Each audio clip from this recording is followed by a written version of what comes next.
So, hi there. It's a great and beautiful day. Let's start our discussion with a simple telling of our dreams. Well, for me, on my part, my dream is to have a house of my own. My dream is to have a car of my own. My dream is to graduate my master's at the De La Salle University. I'm currently taking master's in economics. And I want to have a brand new iPad Pro 2020.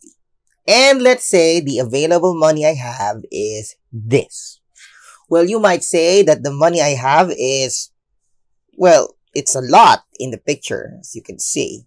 But you will be able to say that, sir, even though that you have a lot of money in the picture, that will not be sufficient in order for you to buy a house, to buy a car, to graduate the Masters of De La Salle, and to have a brand new iPad Pro. Well, that's true because perhaps I can only buy only one of those or avail one of those with the money I have in the picture. And that's the reason why economics is very important in this particular scenario.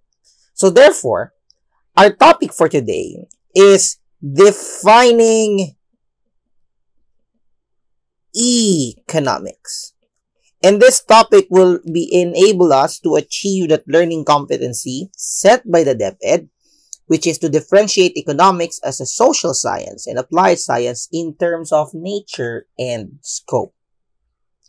Now, what is economics? Well, there's a lot of definition of economics, from a study of choice, from a study of production, etc., etc. But let's stick with this proven or accepted definition of economics, which is, it is a social science that deals with the allocation of scarce resources to satisfy humans' unlimited wants and needs. Let's try to dissect it. First, economics is a social science. So, what makes economics a social science? First, it is a social science because it talks about the society, the behavior of the society. And it is a science because in order for us to understand how the society behaves, there are processes that we need to consider. There is a scientific process that is important in order for us to understand what the society really needs. So it's not like you wake up and you already know the answers to the problem of the country. It's a social science. It needs data. It needs sufficient understanding of theories in order for us to understand what economics is. Now, and it's a social science because it wants to deal with the allocation of what? Of scarce resources. Now, what are these resources? Now, if you remember, we have the 4 factors of production. Okay?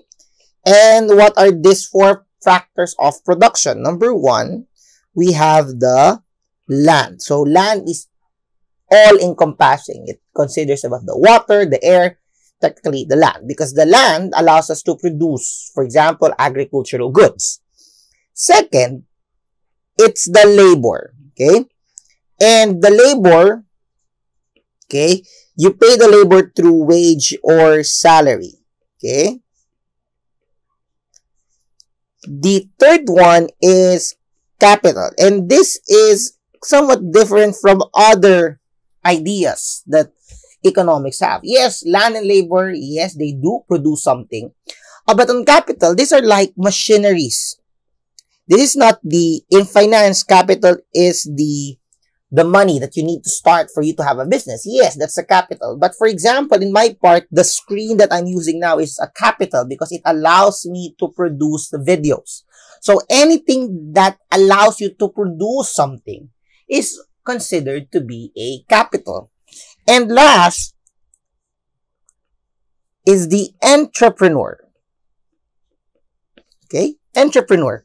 An entrepreneur is the only one that experiencing profit and loss. because entrepreneur is the only one that integrates both land, labor, and capital. So these four factors of production is considered to be scarce. Considered to be scarce. And that's the reason why we have to allocate these resources. But you have to understand that scarcity is different from shortage. Okay? When we say scarcity, it's more of permanent. And when we say shortage, it's more temporary. The best example that I could give you is, for example, the water shortage that we are experiencing. It doesn't mean that we do have small amount of water in our dams because it's only temporary. So the answer there is to build more dams in order for us to address that shortage. But we all know that even though that we build a lot of dams and we are not going to allocate it in a proper manner, we will be able to again experience this shortage because water by its very nature is scarce, meaning we cannot have all the water that we want. So because we want to make sure that scarce resources, this particular resources, must be allocated efficiently in order for us to satisfy humans' unlimited wants and needs. In other textbooks, they say it as multiplying. But again, let's just fix with the unlimited wants and needs. And it's very important for economics that we are not just satisfying the wants. We are also satisfying the needs. Now, what is wants and needs? So in Filipino, if you will remember, in Filipino, wants is wants is gusto, while need is kailangan. Okay? So, yes, you can survive without achieving your want, and you can only survive by getting your needs, food, etc., etc. But we will not be completely happy or satisfied if we are not achieving our want. Take, for example, yes, we can survive the lockdown without a Wi-Fi. Yes, we can survive a lockdown without a gadget. But we are satisfied with the existence of these gadgets and Wi-Fi because it allows us to reach our wants. Okay? So, sometimes there's also a difference here because sometimes the wants will soon become a need, or a need is sometimes a want that we do not know how to consider the difference.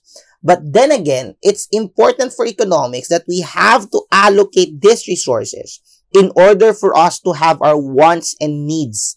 And if the economy satisfies the people's wants and needs, they are satisfied. I'm using the word satisfied. I'm not using the word happy. Now, in order for us to understand how we achieve the wants and needs, there is what we call the Maslow's hierarchy of needs. If you still remember. And according to the Maslow's hierarchy of needs, which I will not be going further there, that each particular levels must be satisfied in order for you to reach the highest level, which is the self-actualization.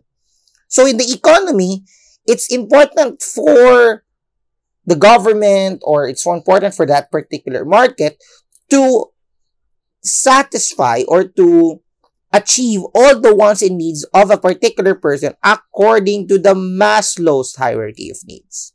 So that's economics. Economics is a social science that deals with the allocation of scarce resources to satisfy humans' unlimited wants and needs. So you have another activity after this, and then see you in the next video.